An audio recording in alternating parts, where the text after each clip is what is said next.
கர்த்தருடைய நாமம் மகிமைப்படுவதாக. தேவனுடைய பிள்ளைகளே, இந்த வேளையிலும் 1 கொரிந்தியர் 13வது அதிகாரத்திலிருந்து அந்நிய பாஷையின் காரியங்களை பற்றி நாம் கற்றுக்கொள்ளப் போகின்றோம். ஏற்கனவே 12வது அதிகாரத்திலே இருந்து நாம் கற்றுக்கொண்ட காரியம் என்னவென்று சொன்னால், அந்நிய பாஷையாகட்டும் எந்த வரமாகட்டும் அவைகள் சபையின் பக்தி விருத்திக்காக கொடுக்கப்படுகின்றது என்பதை நாம் தெளிவாக புரிந்து கொண்டோம். 1 கொரிந்தியர் 12:7 நாம் பார்க்கிறோம். அப்புறம் அதே அதிகாரத்தில் நாம் பார்க்கும்போது எல்லாரும் அப்போஸ்தலரா, எல்லாரும் தீர்க்கதரிசிகளா, எல்லாரும் போதகரா, எல்லாரும் அற்புத அடையாளங்களை செய்கிறவர்களா, எல்லாரும் சுகமாக்கும் வரங்களை உடையவர்களா? இல்லை. அதே லிஸ்ட்டில் பவுல் எதை சேர்க்கிறார் அப்படின்னா, எல்லாரும் அந்நிய பாஷை பேசுகிறார்களா? இல்லை என்பதுதான் அதனுடைய ஆன்சர். அப்போது எல்லாரும் அந்நிய பாஷை பேச வேண்டும், எல்லாரும் இப்பொழுது அந்நிய பாஷை பேசுவோம் என்று சொல்லி யாராக சொன்னால் அது தவறு என்பதை கற்றுக்கொண்டோம். அப்போது இந்த 13வது அதிகாரத்துக்கு நாம் வரும்போது ஒரு காரியத்தை நாம் புரிந்து கொள்ள வேண்டும். அது என்னவென்று சொன்னால், நான் மனுஷர் பாஷைகளையும் தூதர் பாஷைகளையும் பேசினாலும் அன்பு எனக்கு இராவிட்டால் சத்தமிடுகிற வெண்கலம் போலவும் ஓசையிடுகிற கைத்தாளம் போலவும் இருப்பேன் என்று பவுல் சொல்லுகிறார். அப்போ என்ன சொல்கிறாங்க அப்படின்னா, அந்நிய பாஷை பேசி அதற்கான அர்த்தத்தை சொல்லாதிருக்கும் போது அர்த்தம் என்னவென்று நாம் கேட்டோம் என்றால், நாங்கள் பரலோக பாஷை பேசுகிறோம், தேவதூதர் பாஷை பேசுகிறோம், ஆகையினாலே அதற்கு அர்த்தம் இல்லை, நாங்கள் தேவனோடு தேவதூத பாஷை பேசி கொண்டிருக்கின்றோம் என்று சொல்லுகிறார்கள். ஆனால் இங்கே நிச்சயமாகவே பவுல் தூதர்களுடைய பாஷைகளை பேச முடியும் என்று சொல்லுகிறாரா? அதைத்தான் நாம் இப்பொழுது பார்க்க வேண்டும். இங்கே பவுல் எதை பற்றி சொல்லிக் கொண்டிருக்கிறார் என்று சொன்னால், நாம் மனுஷர் பாஷைகளையும் தூதர் பாஷைகளையும் பேசினாலும், இது எப்படிப்பட்ட ஒரு வாக்கியத்தை அமைக்கிறார் என்று சொன்னால், நாம் சொல்லுவோம் பாருங்கள். இப்போது அதாவது யாராலும் நம்ம இடத்துல சொல்கிறாங்கன்னு வச்சுக்கோங்க, நான் எங்கே நீங்கள் என்னை தேடினாலும் நீங்கள் என்னை கண்டுபிடிக்க முடியாது என்று சொல்லுகிறார்கள். அப்போ நம்ம என்ன சொல்கிறோம்? நீ வானத்துக்கே போய் அங்கே வீடு கட்டி வாழ்ந்தாலும் நான் உன்னை கண்டுபிடிப்பேன் அப்படின்னு நம்ம சொல்கிறோன்னு வச்சுக்கோங்களேன். வானத்துக்கு ஏறி வானத்து மேலே வீடு கட்டி வாழ முடியுமா? முடியாது. உடனே இப்படி சொன்னதுனால வானத்துக்கு ஏறி போய் அங்கே கூடு கட்டி வாழ்வது சாத்தியம் என்று நினைத்தால் அது தவறு. அப்படிப்பட்ட ஒரு வாக்கிய அமைப்பை தான் பவுல் இங்கே அமைக்கின்றார். நீ தூத பாஷையே பேசுகிறவனா இருந்தாலும் அன்பு எனக்கு இல்லைன்னா நான் ஒன்றும் இல்லை. இது அப்படி தான் சொல்கிறாரா? நீங்கள் எப்படி சொல்கிறீங்க? அது அப்படி சொல்வது தான் சரியா என்று நாம் பார்த்தால் அதை நாம் எப்படி புரிந்து கொள்ள வேண்டும் என்று சொன்னால், 2வது வசனத்தின் அடிப்படையிலே நாம் புரிந்து கொள்ள வேண்டும். நான் தீர்க்க தரிசன வரத்தை உடையவனாயிருந்து சகல ரகசியங்களையும் சகல அறிவையும் அறிந்தாலும், மலைகளை பெயர்க்கத்தக்கதாக சகல விசுவாசம் உடையவனாயிருந்தாலும் அன்பு எனக்கு இராவிட்டால் நான் ஒன்றும் இல்லை. இங்கே பாருங்க, 2வது வசனம் எப்படியான ஒரு வாக்கிய அமைப்பை அமைக்கிறார் பவுல் பாருங்க. நான் தீர்க்க தரிசன வரத்தை உடையவனாயிருந்து சகல ரகசியமும் சகல அறிவையும். யாருனாலும் முடியுமா? சகல அறிவும் சகல ரகசியமும் உங்களுக்கு அறிந்திருந்தால் நீங்கள் ஓம்னிஷியன்டாய் மாறிடுறீங்க, நீங்கள் கடவுளாய் மாறுகிறீர்கள், சர்வ ஞானியாய் மாறிவிடுகிறீர்கள். சர்வ ஞானி என்று நாம் பார்க்கும்போது அது சாத்தியமா? நமக்கு சகல அறிவும் சகல ரகசியம் அப்படின்னு என்ன சொல்கிறார் பவுல்?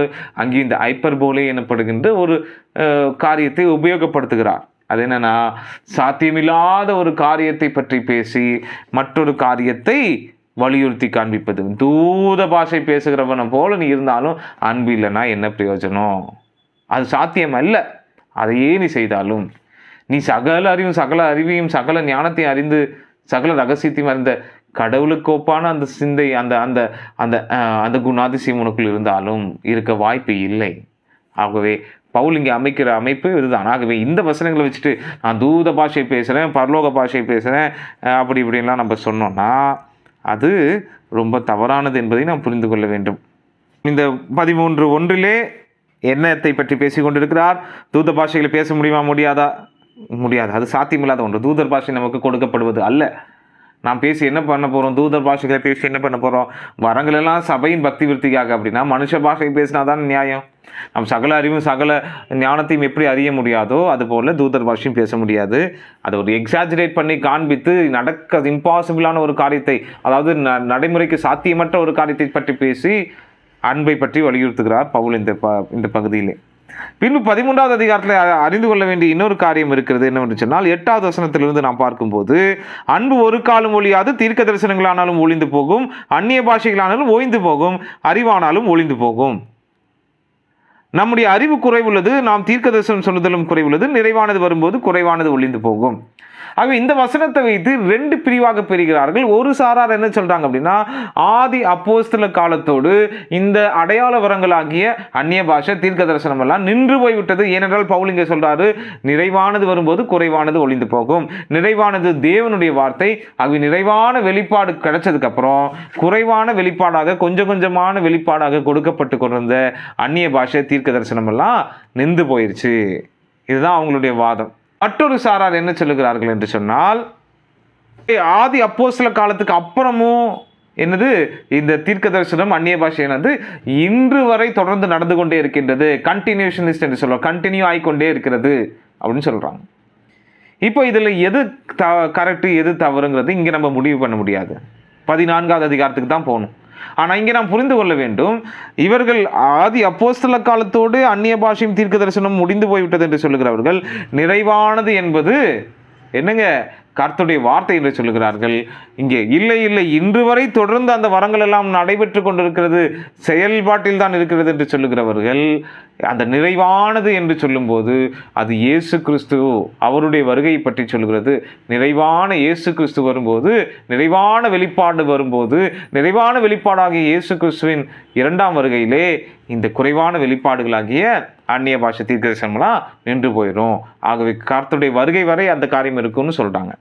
இப்போ இது 2த்துல எந்த காரியம் தவறு எது சரி என்பதை 14வது அதிகாரத்தில் நாம் பெற்றுக்கொள்ள முடியும். ஆயினும் ஒன்றை நாம் புரிந்து கொள்ள வேண்டும், நிறைவானது என்று இவர்கள் என்னத்தை சொல்கிறார்கள்? அந்நிய பாஷை என்பது ஓய்ந்து போகும் என்று எதை அடிப்படையில் சொல்கிறாங்க? இல்லை அந்நிய பாஷை தீர்க்க தரிசனம் தொடர்ந்து நடைபெறுகிறது என்பதற்கு ஆதாரமாக அவர்கள் வைக்கிற காரியம் என்ன என்பதை இந்த வசனத்திலிருந்து புரிந்து கொள்கிறோம். கர்த்தருடைய நாமம் மகிமைப்படுவதாக 14வது அதிகாரத்துக்கு வரும்போது அதனுடைய அந்த அதிகாரத்திலே பவுல் அந்நிய பாஷை பற்றி என்ன சொல்லுகிறார், அதுக்கு என்ன கன்க்ளூஷன் கொடுக்கிறாரு, எதன் அடிப்படையில் நாம் புரிந்து கொள்ள வேண்டும் என்பதை நாம் தெளிவுபடுத்திக் கொள்ளலாம். கர்த்தருடைய நாமம் மகிமைப்படுவதாக.